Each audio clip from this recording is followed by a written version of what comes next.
Reduction formula जो आप लोग पढ़ चुके हैं, sine to the power M X cos to the power N X D X, limit रहेगा 0 से π/2। तो उसको हम लोग तरह तरह से रिड्यूस कर सकते हैं, अलग अलग पार्ट में अलग अलग तरीक़ों से। तो आप लोग उसको एक दो क्वेश्चन बनाए भी होंगे। क्वेश्चन तो आप लोग बनाए भी होंगे इसमें।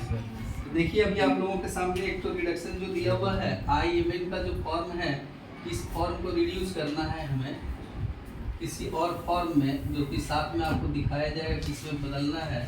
तो आप लोग कैसे रिड्यूस करेंगे इसके बारे में अगर आप लोगों को पता है पहले से तो ठीक है, नहीं तो बताते हैं। फिर इसको रिड्यूस करना है हमें, फॉर्म दिया हुआ है I M N M minus one, third वाला ना, M minus one by M N plus one I M minus two N plus two के फॉर्म में। इसमें हमें रिड्यूस करना है इसे।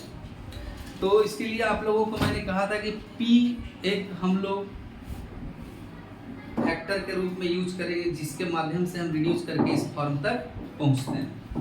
तो P में आप लोगों को मैंने कहा था कि P equal to sine to the power alpha plus 1m cos to the power beta plus x। इस तरह हम लोग लेते हैं। अब हम लोग यहाँ पर अल्फा बीटा का मान ऐसा सेट करते हैं कि आपको इस तरह का फॉर्म देखने को मिलेगा।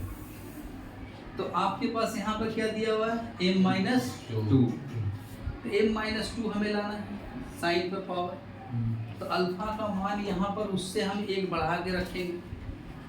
क्या रखेंगे, एक बढ़ा करके रखेंगे। तो m माइनस टू है तो उसको m माइनस वन रखेंगे। क्या हो जाएगा, m माइनस वन। तो देखिए यहाँ पर हम लोग साइन का पावर में m माइनस वन अगर ले लें और कोस का पावर में n प्लस वन अगर ऐसे ले लें, तो हमें क्या प्राप्त होगा वो देखना चाहिए। हम लोग ये ट्राई करके देख सकते हैं, क्योंकि हमको इस फॉर्म पर रिडक्शन लाना है, इस फॉर्म में जाना है। तो हम लोग जरा ट्राई करेंगे इस तरह से ले करके। तो आप इसको p का वैल्यू इस तरह देख ले लेंगे, क्योंकि यहाँ हमको m माइनस टू चाहिए, तो हमने एक माइनस m माइनस वन लिया। अब इसको एक बार डिफरेंशिएशन करेंगे तो m माइनस टू हमें मिल जाएगा। यहाँ n प्लस वन हमने लिया हुआ है, उस जितना दिख रहा है उससे हम लोगों ने एक कम रखा हुआ है। ठीक है, अगर आप इसको डिफरेंशिएट यहाँ पर अगर n प्लस टू लेते हो, आप n प्लस टू ही लेना था, जो वहाँ दिख रहा ना उसको हम लोग ले रहे हैं। तो यहाँ पर इसको जब डिफरेंशिएट करेंगे तो इसमें एक पावर घट जाएगा। तो चलिए हम लोग यहाँ पर क्या करते हैं, इसको dp बाय dx। तो यहाँ पर m minus one sine to the power m minus two X, और यहाँ देखिए cos to the power n plus two X, कुछ ऐसे बना। और साथ में साइन का डिफरेंशिएशन क्या हो जाता है, cos x। इसीलिए मैंने यहाँ पर एक कम करके लिया था पहले से, ताकि जो इसका cos आएगा ना तो इसको पूरी तरह से बढ़ा करके वो फॉर्म को ला देगा। समझ में आ रहा। अब फिर देखिए यहाँ पर हमारे पास माइनस का होगा, कोस का जब डिफरेंशिएशन करेंगे तो माइनस आएगा।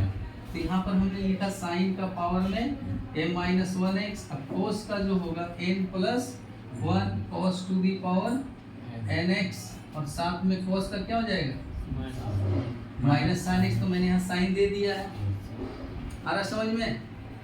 अब देखिए यहाँ पर m minus one sine to the power m minus two X, यहाँ पर देखिए cos n plus two X बन गया, माइनस देखिए पावर में minus one m minus one है, एक साइन जुड़ करके क्या बन जाएगा, साइन का पावर में m x, आगे में आप n प्लस वन को ले सकते हो, और यहाँ cos to the power n x, कुछ ऐसे बना, दिख रहा है।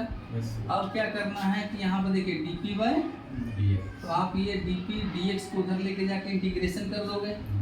तो इंटीग्रेशन करने के लिए हम लोग दोनों तरफ इंटीग्रेशन का साइन लगा ही देते हैं साथ में ही। Sine to the power m minus two x cos to the power n plus two x dx minus n plus one integration sine to the power mx cos to the power nx dx। कुछ इस तरह से हो गया। आपको पता है dp का फिर p बन जाएगा, और ये m माइनस वन, और यहाँ पे आपका हो गया m minus to n plus to, और माइनस n प्लस वन और ये आपका आई एम और एन बना।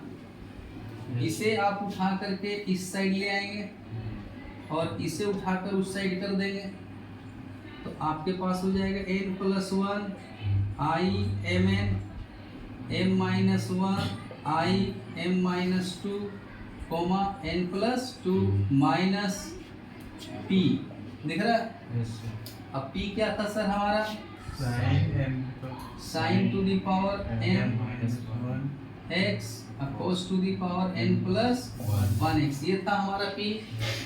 अब लिमिट जब लगाएंगे हम लोग तो ये वाला पोर्शन 0 हो जाएगा, सिर्फ ये बचेगा, ये बचेगा। तो आपको तो पता है कि p का जो पार्ट होता है वो लिमिट 0 से 90 में पूरा वैल्यू 0 ही देगा, कोई दिक्कत नहीं ना है।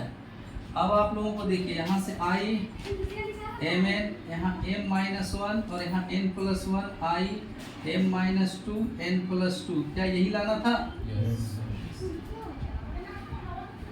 तो आप लोगों को लग रहा हो कि सर ये चीज़ आप कैसे सोच लेते हैं, तो आपको मैंने कहा कि दोनों में रिड्यूस देखने को मिल रहा है, रिडक्शन देखने को मिल रहा है, n में भी रिडक्शन मिल रहा है और n में भी मिल रहा है। उधर में जो शुरू में आपने बनाया था ये रुका हुआ होगा और एक में बदलाव हो रहा होगा, इसलिए आपको यहाँ वाला सेम टू सेम ले रहे थे।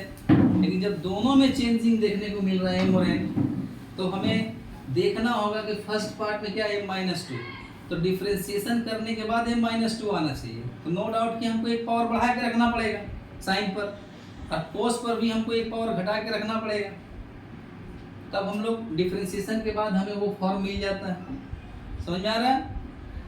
अगर एक कांस्टेंट रहता, कोई m या n में से कोई एक रुका हुआ होता, स्थिर रहता, तो जो है वही ले लेते थे।